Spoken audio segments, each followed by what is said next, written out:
Hi, David Paul here. I'm at the Grand Union Canal in Alperton, and I've just been to a church that I used to attend, and it's called St James's Church of Stanley Avenue, Alperton. So I'm just down here. I thought I'd take a little walk down memory lane and have a look at the canal, the Grand Union Canal. I used to live on this canal, and for a time I came down to Alperton, and I met a woman in the street. She said, "Oh, come to my church." You know, I was looking for a church to go to, and the decision was made. She seemed a very nice, friendly person, so I took that as a good omen for the church. And sure enough, I found this amazing church. Just hard to describe. Look on the website and you can listen to the sermons and see what you think. However, as I came down here, just having a wee walk, this is a place where I used to stay sometimes.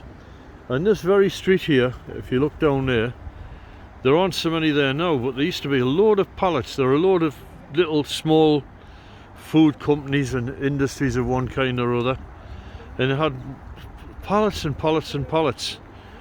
And I used to go down on the night time, pick up the pallets, take them back to my boat and burn them. So for like 5 years on it, in all my time on the canal, I never really spent much money on fuel. And anyway, the reason why I'm making this video is, lo and behold, I came down and I saw a boat, and this here is a Viking 23. You can tell it's got a Viking because it's got the Viking logo on the side there.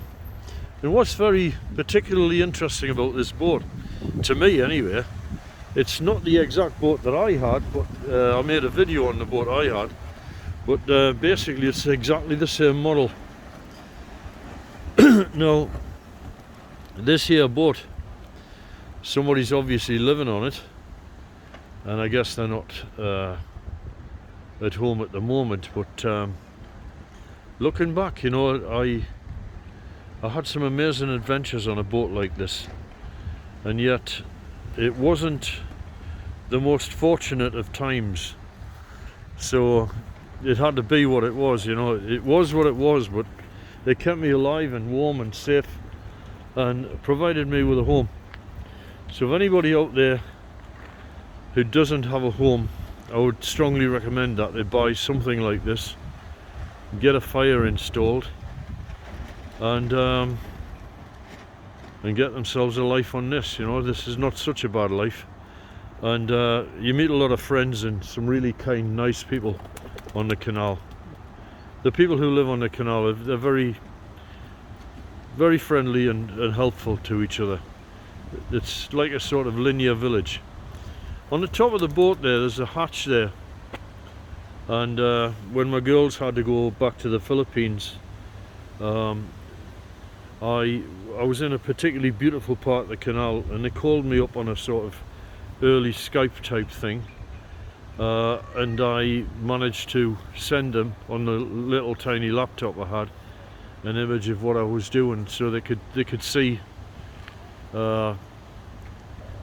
where I was. And I stuck the laptop through the top of the hatch that's like that one, and just scanned around 360 degrees, and all the girls back in the Philippines are saying, "Oh daddy, it's beautiful."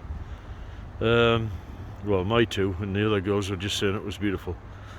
So anyway, very nice little boat, and it does the job. And you'd probably pick something up like this for like between 500 and 1,000 quid. So very practical. I would never do it again, because I still have the Westerly Pageant, which I mentioned in a previous video, that the Westerly Pageant, I was selling it. Despite having made a video, this is my forever boat, because basically the Pageant is a more practical thing than this. You cannot take this thing outside of the canal system and like take it out to sea, whereas you could if you had a Westerly Pageant, you'd have less space, but you could maybe put a tent on the back, a big bimney, and you'd be able to sail it, and you'd be able to take that Pageant anywhere in the world. And that's the big drawback of this boat. So this is why I personally wouldn't be going for one of these. I would stick with the Pageant.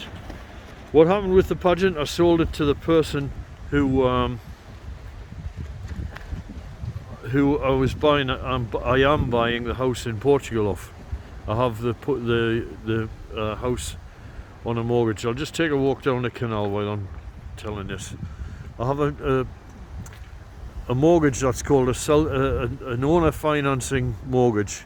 So in other words, it's just a legal agreement with myself and him, which you can do in Portugal. It's done through my lawyer and his lawyer, and we are selling the house to me in that way. So I pay him off monthly for 3 years. I was asked why I was selling my my boat by one of my subscribers. So there's the explanation of it. And you know, something has to go. So unfortunately, I do kind of have to sell that boat, because I've got the Howard's Way boat in storage in Norfolk, and I have to pay that off. So basically, that boat is going up for sale again for £4,000, the Pageant. Good little boat, and for the moment it's a bolt hole to go back to, because tomorrow I have an interview for a short teaching job to get some more finances for my life in Portugal, for materials to fix up my house. And you'll be seeing a lot more of that house when I get there and do a video on it, and then the videos will come thick and fast.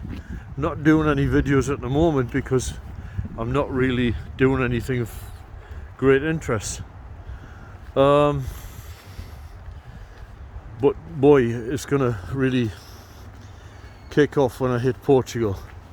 I will be doing a video about how to buy a house in Portugal, because I had to do an immense amount of research on this subject, and I pulled off quite an amazing deal. And there's a lot of stuff that people who want to live in Portugal or buy houses in Portugal don't seem to get, or don't know, or even Portuguese people don't know. And there are a lot of things you can do that will make things easier for you. So I'll be doing that video soon. Meanwhile, I've got to concentrate on what I've got to do for this interview tomorrow. And my attitude to this interview now, I'm cheered up, because I was feeling depressed this morning about having to do this thing. At 67, you don't really want to be, going through these stress fests. But I've got to do it, you know. So I'm resigned to the outcome. So I'm saying that, as they say in the Philippines, Bahala na, which means it's in God's hands, come what may, sort of thing. Que sera, sera. So if I get the job, I will do the job until Christmas and then go to Portugal. Or if I don't get the job, then I'm going to find the next cheapest flight out and I'm going. This here that I'm just showing on camera at the moment, this is called a Springer. Amazing boats. A lot of people turn their noses up at these things. They were made by a guy in Norfolk. I think he's called Mr. Springer, I'm not sure. And he bought up, after North Sea gas arrived, he bought up a lot of steel which was used to build gasometers, gas storage devices. And he made these boats out of this steel, which was no longer required. However, the steel's not normal. It's very rust resistant, so they're still here all the way, you know, from the 70s. They're still going strong. They're amazingly durable. So if I was going to buy a canal boat, I'd certainly be looking at Springers. So, and they come very cheap. So there you go. Okay, I'm going to take a walk down this canal now, and that's enough of this from me, so catch you later. Bye.